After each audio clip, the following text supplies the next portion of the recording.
All right, cyber traders, good morning and welcome on back here this Tuesday, April 6th, shortly after 9 a.m. Eastern Time, and welcome on back here for our morning meeting.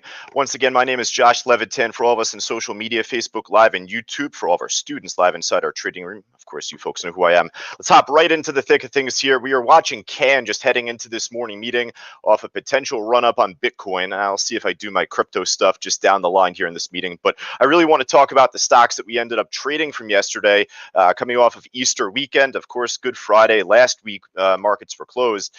We didn't really expect a whole lot to happen, but not only did we have a pretty strong list going into the market open yesterday, but from that list, that's pretty much all we were trading throughout the day, not only from the morning, but just the afternoon too. So let's start with those two stocks that we really focused in on from yesterday. This one here, CEMI, down over 9% this morning. So I was screaming this pretty much from the afternoon meeting yesterday, 2:30. Don't look to change your initial game plan going into the market close. All of our call outs, well, my call outs certainly, have all been day trade call outs. We wouldn't look to swing trade a stock like CEMI that was already up so much. Is it possible that it pops higher? I guess, but we're not here to gamble. We're here to make educated decisions. And as a day trader, you could at least look to get back in on this trade should it make another move back up today.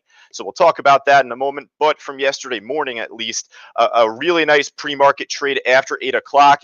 We ended up catching this. I think it was from the 5:30 level here. Ended up popping up towards almost 6, and then after the market opened, took a little bit to get the gears going on this CEMI trade, but ended up making a beautiful rounded bottom. Broke back over that 5:30 price and ran higher from there. So really nice trade from the morning. It was shortable yesterday. It still is shortable today, but ended up providing a nice drop off, a couple of big shakes that we were able to take advantage of. I remember running out for a quick errand, ended up coming back. I know that Rich L in the chat room was making a call out at the time, resistance at $6.10 here, and that's why the stock had such a tough time breaking higher. So it ended up making one more push up, and I came back like just perfect time. It's not always that smooth and perfect, but I ended up anticipating a false breakout, and I ended up going short roughly from 610. I think I got in like 608. Ended up dropping this all the way down. I wish I could say I dropped it all the way down to 540. I think I got out on my short at like 584, 585 somewhere. But man, beautiful drop. Ended up providing really good shorts heading into the afternoon. And I'll tell you, I guess you could say if you ended up holding a swing trade short heading into this morning, you'd be killing it.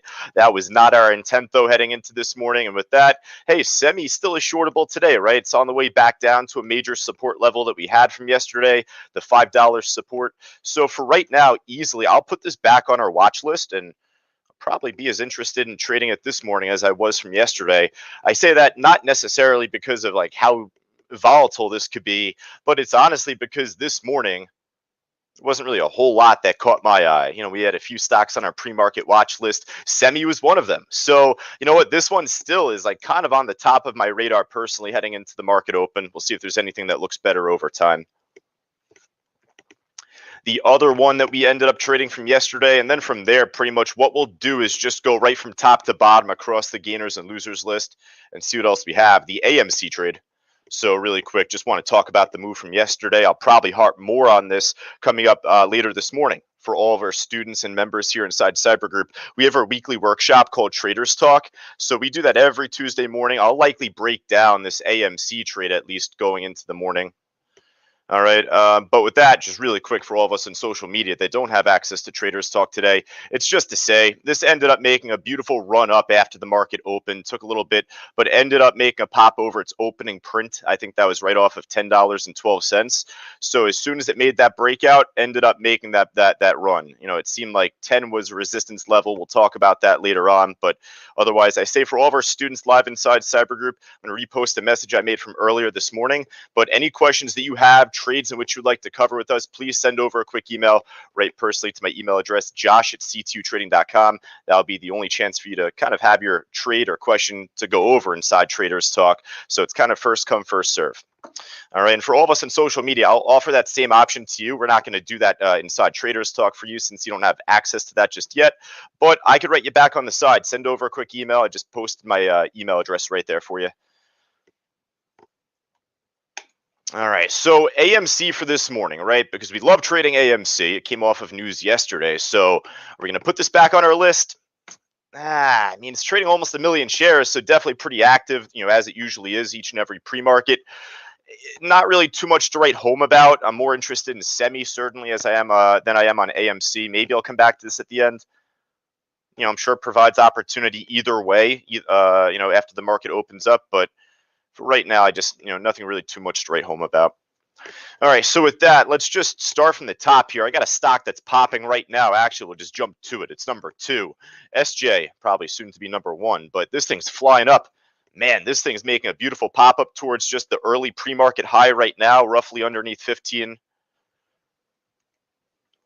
Let me see if I can just load up Benzinga Pro really quickly because I don't have it up on this computer I'm doing the meeting on. So I'm going to just copy and paste the news on this SJ stock if there is any. But nonetheless, a beautiful squeeze up so far. I don't know if this is a new IPO or a new special purpose acquisition company, but it seems like all-time highs.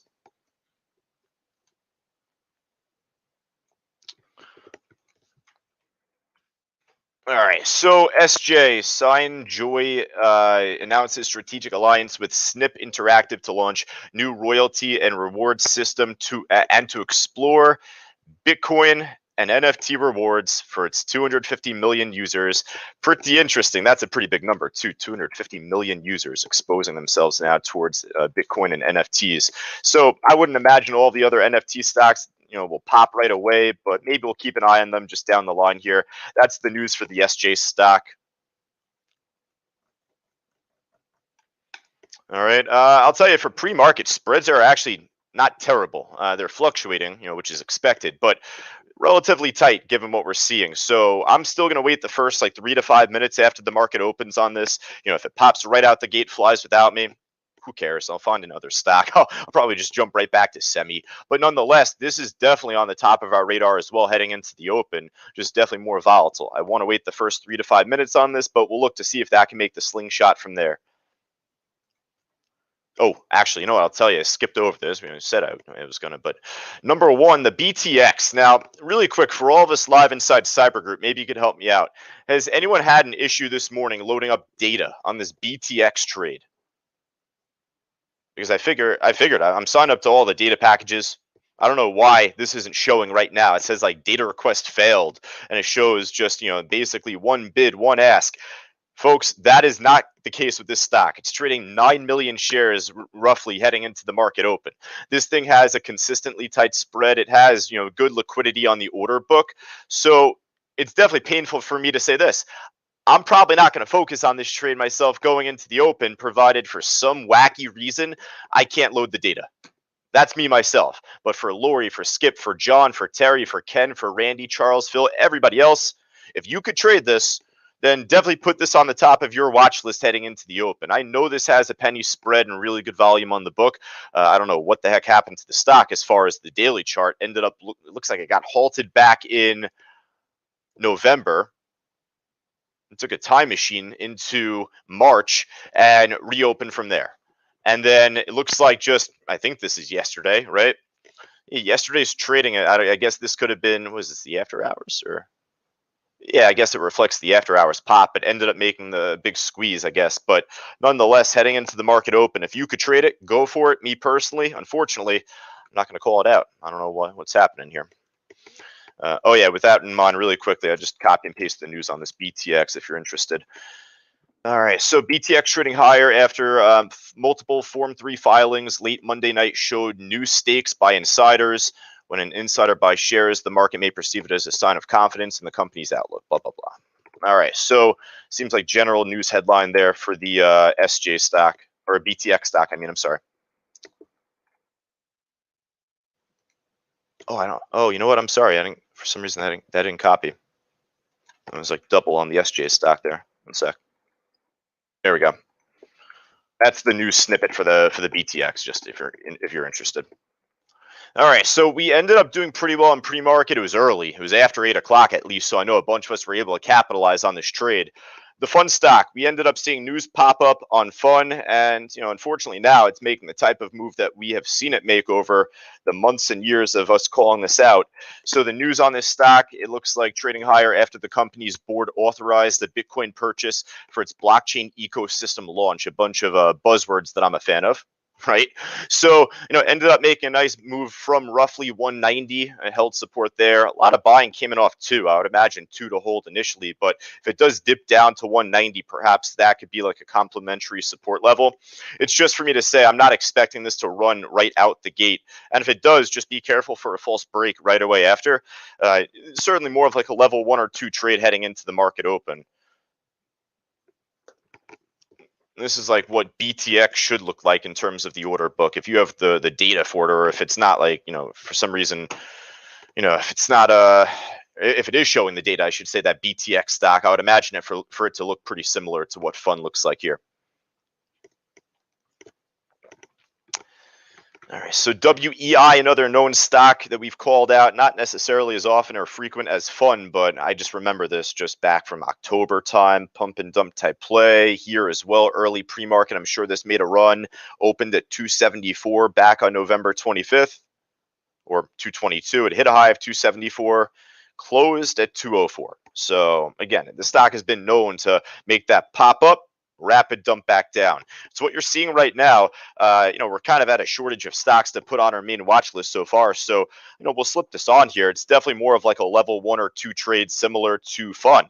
I probably expect this to be less volatile than PHUN. Hopefully it does make a nice little squeeze up, but I wouldn't expect this to, pop over the pre-market high, pop over 2-ish or 205 there even. So, just be mindful of that, but we'll put this on our list in hopes of a potential move up later on. All right, and I'm going to skip over. I wanted to skip over a couple of these. They just look so crappy on the chart. Just, small, low volume run up here on AEHL, just very spotty even afterwards, points of inactivity on the chart. So I'm not interested in that just yet. If it ends up popping after the market opens, then hopefully we'll be there to call it out. But you want to start the morning off on stocks that provide you the best opportunity, the best chance to try and make money. So even ACY here, crazy, wacky ACY. Look what happened yesterday. Yes, it popped right out the gate. It moved up very nicely. And if you were able to catch it early, God bless. I hope that you did really well. But if you caught this at the wrong time and hoped and held, it provided a very dangerous opportunity for you to get caught in the shake on the way down. So it ended up kind of making this squeeze up early this morning pre-market, but right back down it goes. Wouldn't shock me if this breaks down much lower once the market opens. All right, we got a new, I think a new SPAC, special purpose acquisition here, MUDS, M-U-D-S. Looked like the warrant was up even more. No, that's the Class U. Here's the warrant. For some reason, this is like way more active this morning. Tight spread, good liquidity, it seems like. So, I don't know. I mean, I'm not as keen on trading warrants because they normally don't make good moves comparative or as like clean of a move compared to the equity. MUDS, I could see making a better move itself, MUDS here.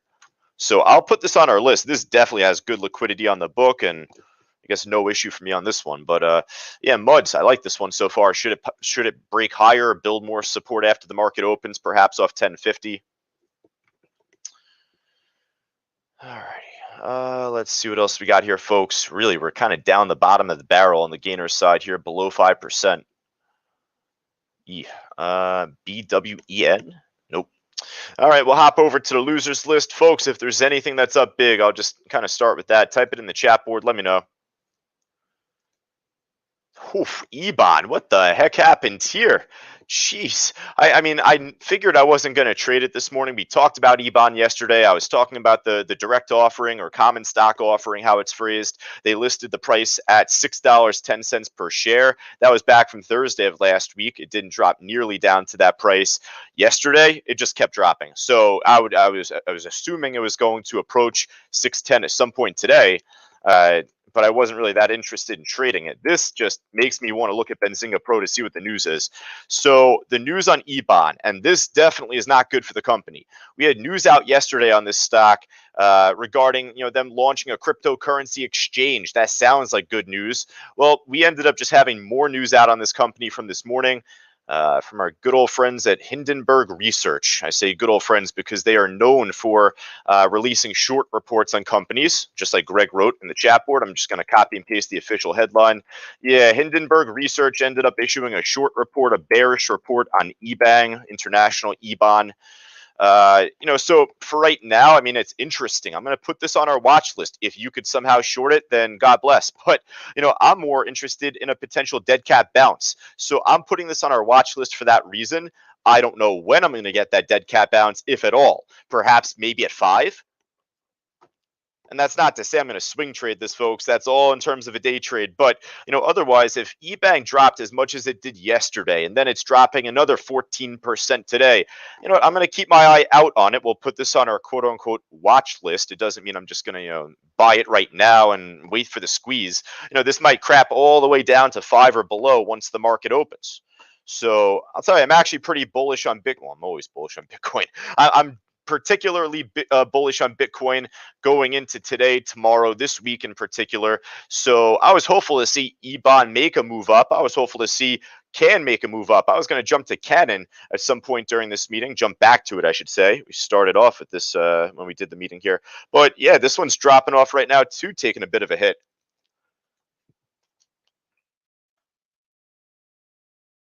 No news out, no headline out on Canon, but it seems to kind of be following the same route as EBAN here. And that was kind of a trend from yesterday too. I'm going to show my Bitcoin chart.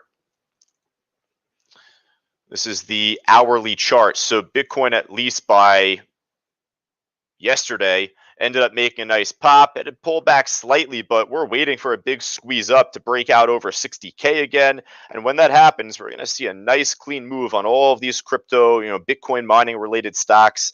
So I was hopeful to see that happen at some point, if not today, then perhaps tomorrow for a stock like CAN, EBAN, etc. And with this, though, I'll say CAN's dropping off sharp. It's down 5.5%. So this actually is kind of crawling its way up the losers list for right now. You know what? I'll add this to our list. I'm throwing EBAN on the stock, then or on the watch list, then I may as well throw CAN on our watch list here too.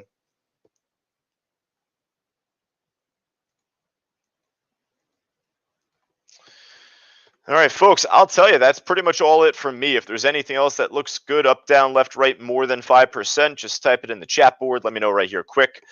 We got 13 minutes, 12 minutes until the market opens. Want to make sure that we're all lined up, prepped up, ready to go.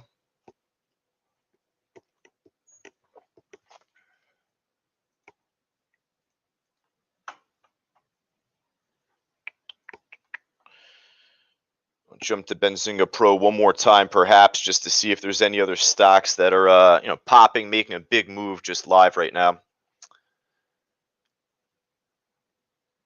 How about this? I'll show you. Right now, not a whole lot here to look at. Nothing really making a clean pop or fast move up right now. I can just tell from the last 4 or 5 minutes.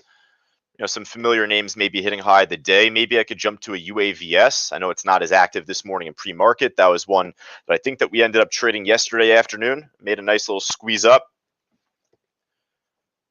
So I wouldn't mind slipping UAVS on our watch list given the afternoon move. It's down 7+%, so still seems to be pretty volatile.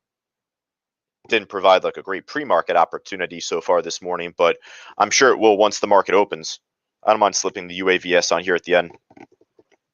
Ken says, CAN, great short. Yeah, if you can get the shares. I thought it was shortable earlier this morning, but just because it's hard to borrow, folks, I always like to say this, doesn't mean that it's impossible to borrow.